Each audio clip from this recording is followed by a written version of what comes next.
Aberfeldy whisky. When the wildlings come over the wall, they'll go right past Aberfeldy because the whisky isn't strong enough.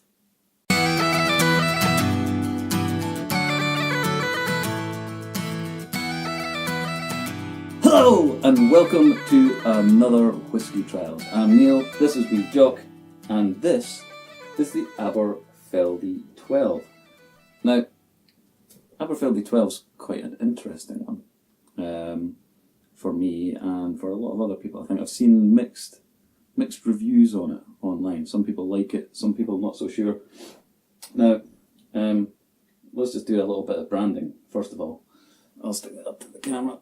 See what you guys think. I quite like it. The bottle's kind of short and stout. It's a little bit difficult to sort of pour from, but that, doesn't really matter too much, I don't suppose. Yeah, I like the black and gold.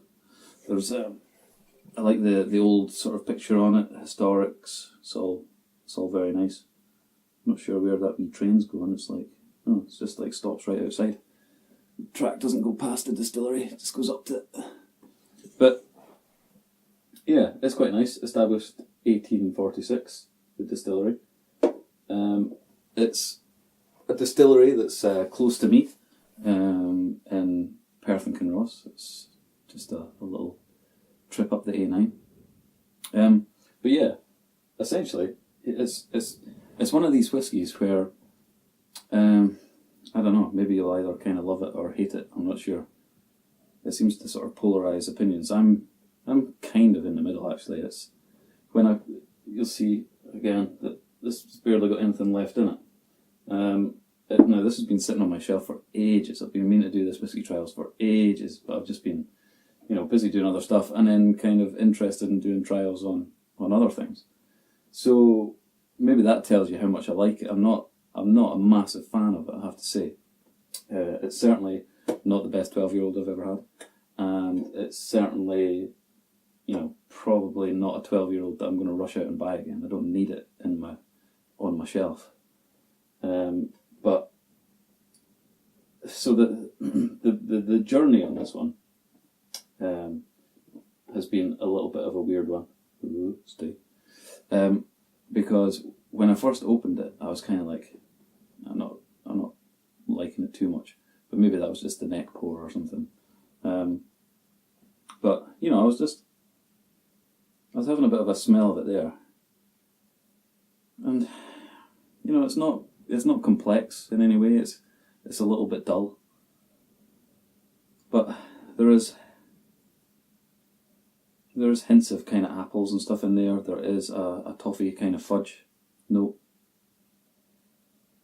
It's got some ethers and whatnot. It's certainly not the worst nose I've ever had on a whiskey.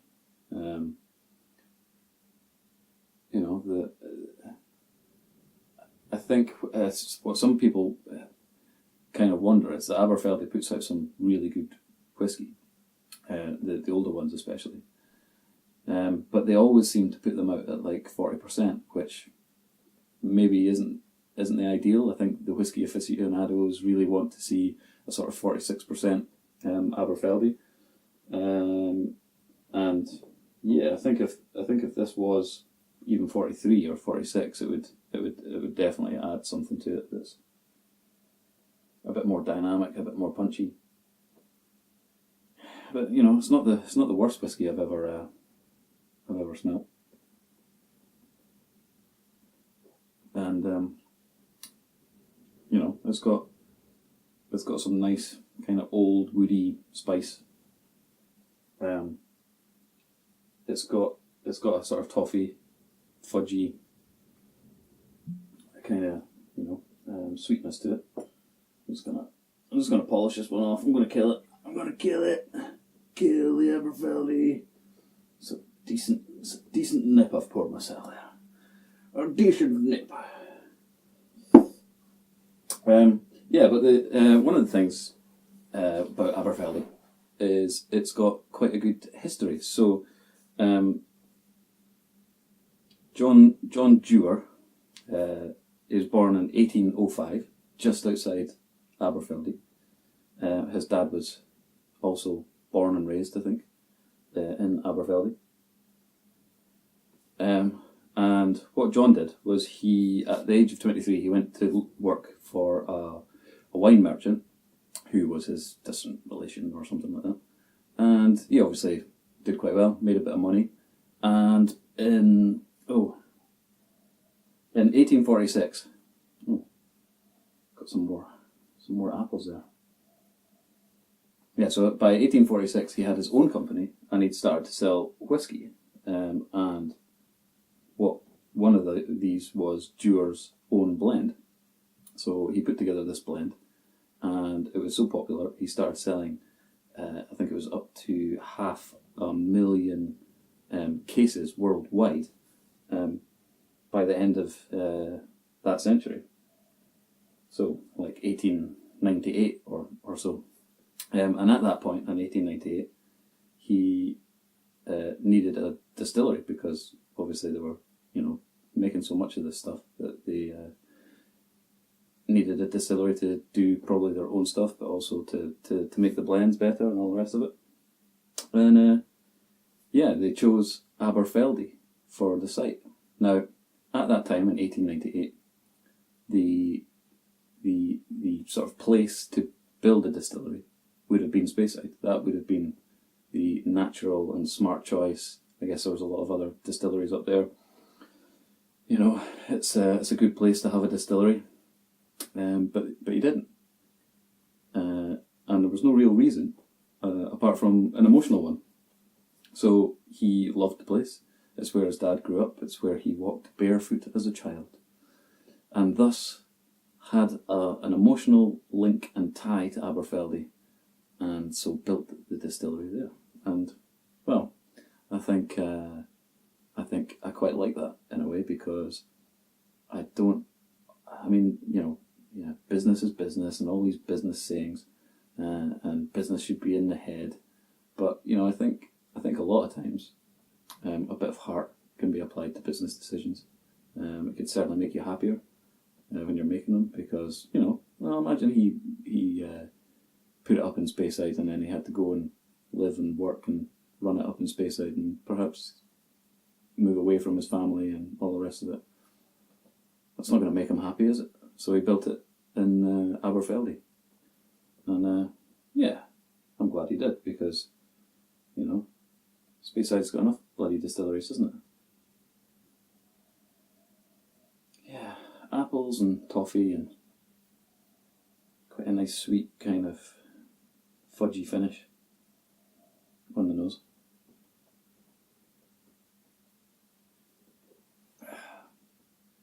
But yeah, there's some sultanas in with the toffee. It's just a bit safe, isn't it? It's a little bit dull.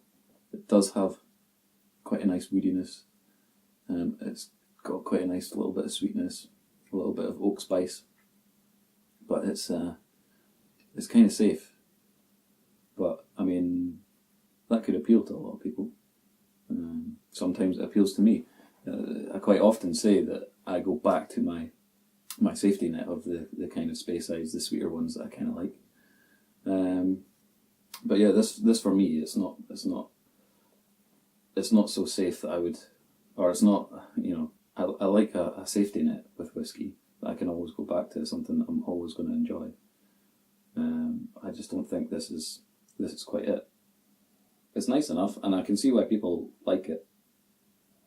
Oh, and let's not forget actually that in terms of pricing, it's not too bad either, because quite often you should find this on some deals. Did I get this on Amazon? I think I did. So I'm going back to my sort of whiskey trials roots with this one, which is an under 30 quidder. I know I've done some ones recently that are a bit more expensive than that. But yeah, this was definitely under 30 quid, or like exactly 30 quid on a deal on Amazon. So if you can pick it up for that, if it's ever on a deal, it's worth a punt. You might like it.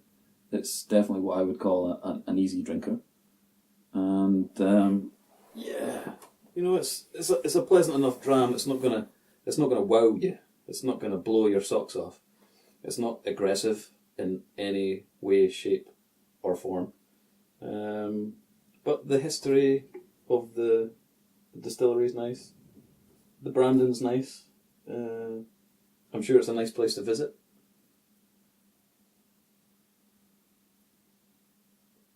And apparently they do make excellent whiskey. I mean, top-notch stuff.